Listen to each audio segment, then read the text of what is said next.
In the ancient village of Umwakpara, where the wind carried the voices of ancestors and every tree had a spirit dwelling in its roots, lived a young girl named Nnenna.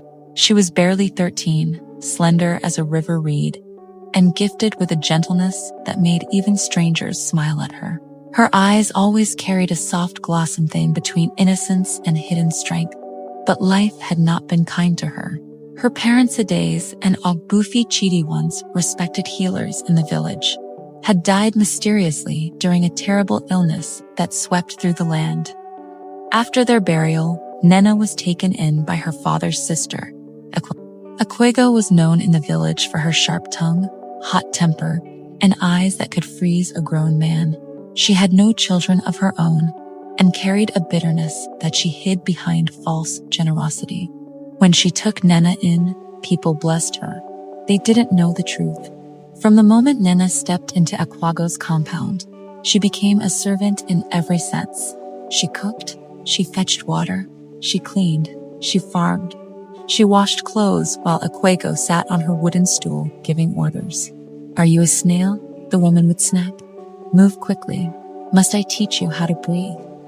If Nnenna broke a calabash or spilled water, the beating that followed left marks on her back, but she never complained. Her parents had taught her patience, kindness, and silence in suffering. Still, every night she prayed that one day something would change. Whispers in the village. People often noticed the bruises on her arms or the tiredness in her steps. But Akwago was like a hurricane. No one dared confront her. "She is training the girl," some villagers said. "Maybe the girl is stubborn," others whispered. Only Mama Ifema, the old herbalist, suspected the truth.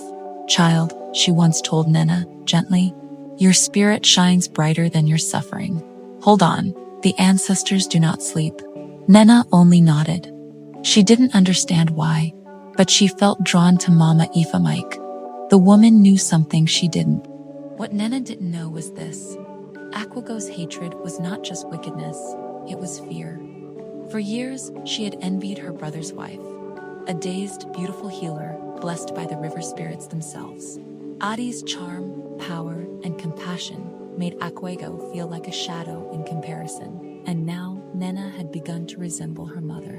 The same shining eyes, the same strange aura that made people's hearts soften. Akwago would not allow destiny to favor the girl. So when the village elders announced that the following night was the night of the silent moon, when the sky would be pitch black and the spirits of the deep would roam freely, Akwago saw her chance. That night was forbidden. No child was allowed outside. No one went near the stream. No lamps were lit. No drums beat. It was the one night when even brave warriors stayed indoors. But Akwago smiled. Tomorrow, the path of destiny would change permanently. The night arrived. The moon was gone from the sky, leaving the world drowning in a suffocating darkness. The wind refused to blow. Even the leaves stood still, as though frightened. Nnenna was scrubbing the cooking pot when Akwago suddenly barked, "Drop that." The girl froze. Akwago's voice was too calm, too controlled. "Take this calabash," she said, handing her the largest one in the house. "Go to the stream, fetch water. Do not return until it is full." Nnenna almost dropped the calabash. "Mama," the elder said. Akwago struck her across the face. "Are you deaf? Go." Tears filled Nnenna's eyes, but she held them back. She knew there was no mercy in her aunt's heart. She wrapped her thin cloth around her shoulders, took a deep breath, and stepped outside. The darkness swallowed her immediately. She walked slowly, feeling her way with her feet. The path she walked every day now felt like the mouth of a monster. Every sound, every crack of a drying leaf made her heart jump. She kept whispering to herself, "Nothing will happen. Nothing will happen." But something was happening. Unseen eyes were watching. The forest had awakened, and with each step she took, the trees seemed to lean closer, their branches curling like fingers. At the halfway point, she heard footsteps behind her, slow, heavy, dragging. She turned sharply. No one. Nnenna. a voice whispered from somewhere in the darkness. She dropped the calabash. Her mother's name echoed in her mind. Her father's voice seemed to call her.